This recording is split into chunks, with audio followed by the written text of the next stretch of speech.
Bonjour à toutes et à tous et bienvenue dans votre magazine quotidien Smart Éducation, un magazine, vous le savez, dédié à la formation, aux nouveaux métiers, aux nouvelles pédagogies, le rendez-vous qui donne un futur à la jeune génération. Sortez l'allégorie de la caverne de Platon, on parle philosophie dans Smart Éducation. L'enseignement de la philo au lycée est-il en danger? Selon les professeurs, la réforme du lycée initiée par Jean-Michel Blanquer viendrait fragiliser la matière. L'objectif affiché était pourtant de renforcer son enseignement. Quel impact alors de la réforme et plus largement la philosophie a-t-elle vraiment un jour trouvé sa place dans le système scolaire? Réponse avec Marie Perret, vice-présidente de l'association des professeurs de philosophie de l'enseignement public. Bonjour. Bonjour. Bienvenue dans Smart Éducation. Merci. Marie Perret. On va commencer avec vous par une question assez simple. On va essayer de faire le constat. Combien d'heures hebdomadaires sont actuellement consacrées à la philo en première, en terminale, voilà, selon les filières aussi, j'imagine. Alors, pour être très clair, la philosophie correspond à 4 heures d'enseignement hebdomadaire dans la voie générale et à seulement 2 heures dans la voie technologique, parce qu'on a tendance à un peu oublier la voie technologique, mais il y a un nombre conséquent d'élèves qui y sont scolarisés. Voilà, donc ça c'est pour la philosophie de tronc commun. Et ensuite, la philosophie fait partie d'une spécialité qui a été créée au moment de la réforme du lycée, qu'on appelle la spécialité HLP, Humanité, Littérature et Philosophie. Donc à ce titre, nous intervenons en première à hauteur de 2 heures hebdomadaires et en terminale à hauteur de 3 heures hebdomadaires. Ce que vous nous disiez tout à l'heure, 4 heures et 2 heures, c'était le cas avant la réforme. Ça n'a pas changé? Alors, si en fait tout a changé. Tout a changé. Tout a changé, puisque avant la réforme, vous le savez sans doute, le lycée était structuré par des filières. Et il existait au lycée une filière littéraire dans laquelle la philosophie, l'enseignement de la philosophie avait une place très importante. Dans cette filière, nous intervenions, nous les professeurs de philosophie, 8 heures par semaine. Et c'est ça que nous avons perdu. Et c'est cette perte que nous déplorons. Pourquoi? Parce que nous considérons, c'est ce que nous constatons aujourd'hui, que ces 8 heures de philosophie étaient extrêmement structurantes pour les élèves.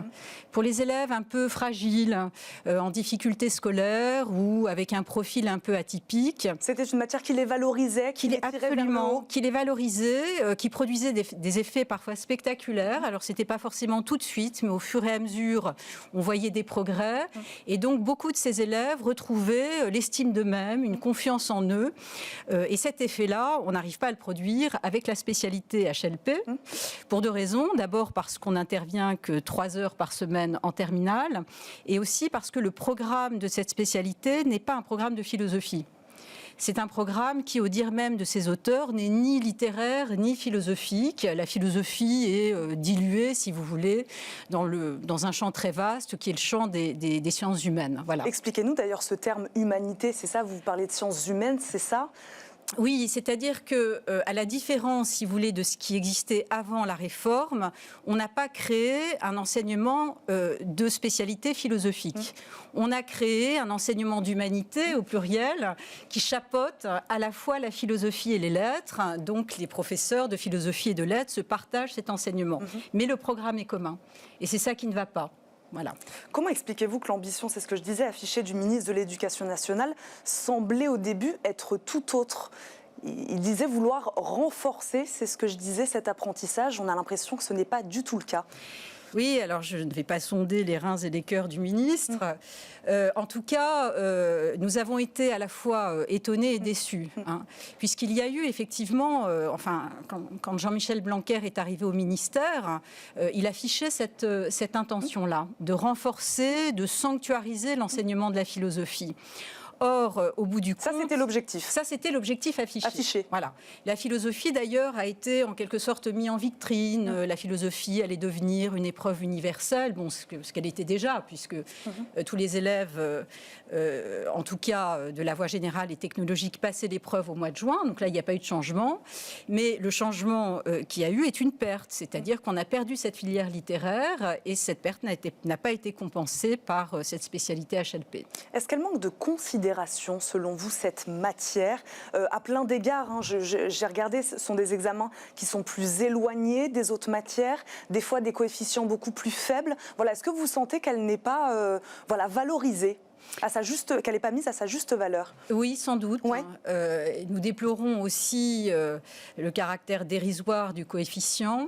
Et puis surtout, alors ça c'est un effet de la réforme du lycée, de la réforme du baccalauréat. L'épreuve de philosophie se trouve complètement isolée au mois de juin.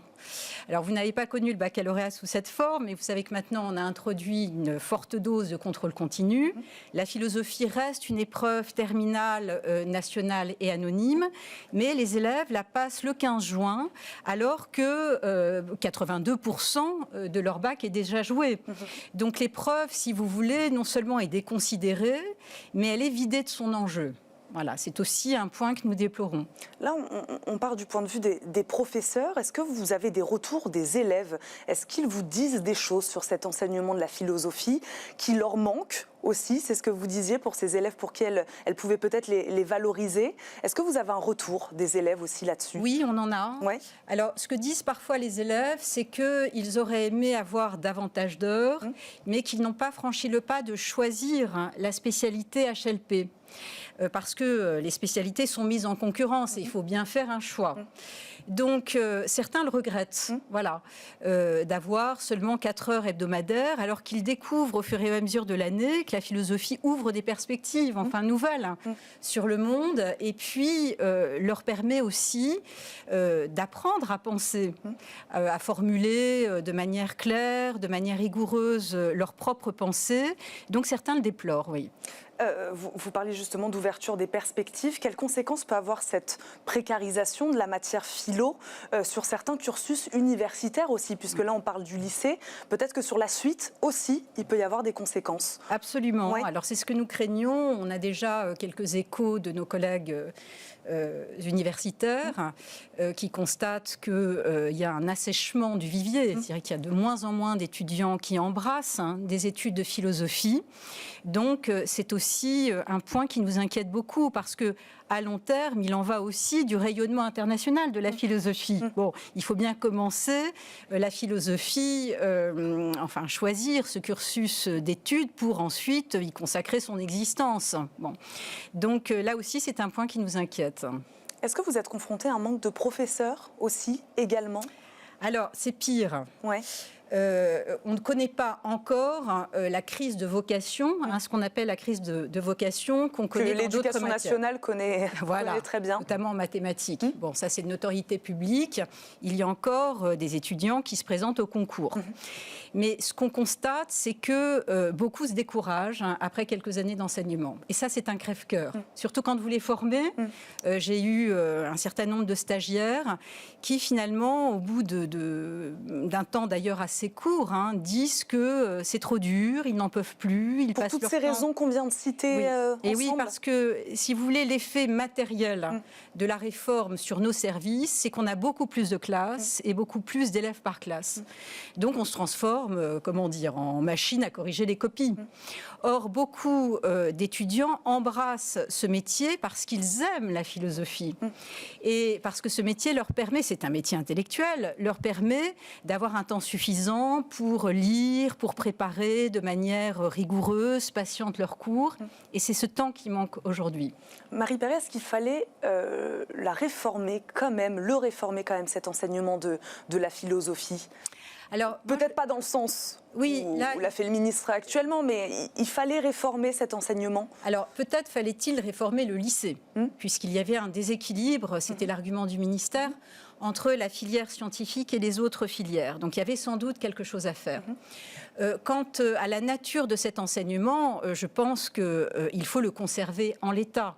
Ce que je veux dire par là, c'est, vous le savez peut-être, il y a une spécificité de l'enseignement de la philosophie en France. La philosophie n'est pas enseignée dans une perspective historiciste ou culturelle. On travaille sur des notions communes qui font sens pour n'importe qui. Le bonheur, le travail, la raison, le langage. Et on incite les élèves à analyser ces questions et ces notions, et à construire les questions que ces notions appellent. Donc ça, je pense que c'est un travail qui est absolument nécessaire, surtout à l'heure actuelle. Pourquoi ? Parce qu'il permet de former son jugement critique. Il permet de découvrir que ce qu'on pensait spontanément ne va pas de soi, est problématique. Donc, de ce point de vue-là, je pense qu'il ne faut pas changer la nature même du programme. Que faudrait-il faire alors? Que préconisez-vous aujourd'hui pour améliorer, renforcer ou laisser en l'état ce qui était en l'état? Voilà, que préconisez-vous exactement? Alors, ce qu'on préconise pour l'heure, c'est une méthode. Nous avons appelé à la constitution d'états généraux de l'éducation, puisque la philosophie n'est pas isolée. Elle est une discipline parmi d'autres au lycée.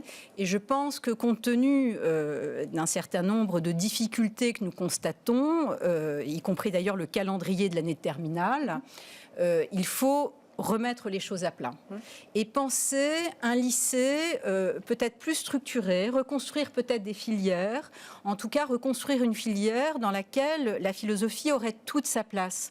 Une filière qui permettrait cet enseignement approfondi, patient, serein de la philosophie. Comme le permettait la filière littéraire. Absolument. C'est ce que vous disiez. C'était si précieux, en tout cas pour les élèves qui, jadis, étaient scolarisés en elle. C'est peut-être finalement ça, cet éclatement des filières qui a fragilisé à la base. Absolument, la philosophie qui a mis les disciplines entre elles, et je pense que dans ce domaine, la mise en concurrence est de très mauvais aloi. Est-ce que vous savez, Marie Perret, comment cette matière elle est enseignée chez nos voisins européens? Est-ce que vous avez des modèles justement, qu'il faudrait suivre ou non d'ailleurs? C'est pour ça que je parlais de la spécificité de l'enseignement de la philosophie en France. Dans les autres pays, notamment les pays européens, il y a un enseignement moral. Il y a un enseignement d'histoire des idées, mais il n'y a pas cet enseignement qui part justement des notions les plus communes et les plus ordinaires. Et c'est ça qui me semble précieux pour le coup. Là, on peut, je crois, se prévaloir et être fier de la spécificité de notre enseignement qui est accessible à tous. Qui ne requiert aucune érudition particulière, qui requiert simplement cet effort d'analyse, cet effort de division avec soi-même, de doute critique qu'on demande aux élèves. Il nous reste quelques secondes, Marie Perret, j'aimerais avoir votre avis là-dessus, même si je m'en doute un peu. C'est le cas aujourd'hui dans de nombreux établissements. Est-ce que selon vous, il faudrait commencer l'enseignement de cette matière, l'enseignement de la philosophie, dès le plus jeune âge? Je ne crois pas. Non. Je pense que alors là, vous m'étonnez. Et oui, je vous étonne peut-être. Je pense qu'il faut qu'on ait déjà affaire à des esprits formés, structurés, qui ont déjà des convictions, des opinions, précisément parce qu'on leur demande d'instaurer un rapport critique à des opinions qu'ils ont déjà. Merci beaucoup, vraiment, d'avoir répondu à nos questions aujourd'hui dans Smart Éducation. Marie Perret, je le rappelle, vous êtes vice-présidente de l'Association des professeurs de philosophie de l'enseignement public. Merci beaucoup. Merci à vous. Et merci à vous de nous avoir suivis. On se retrouve très vite, bien sûr, pour un nouveau numéro de Smart Éducation. À très vite.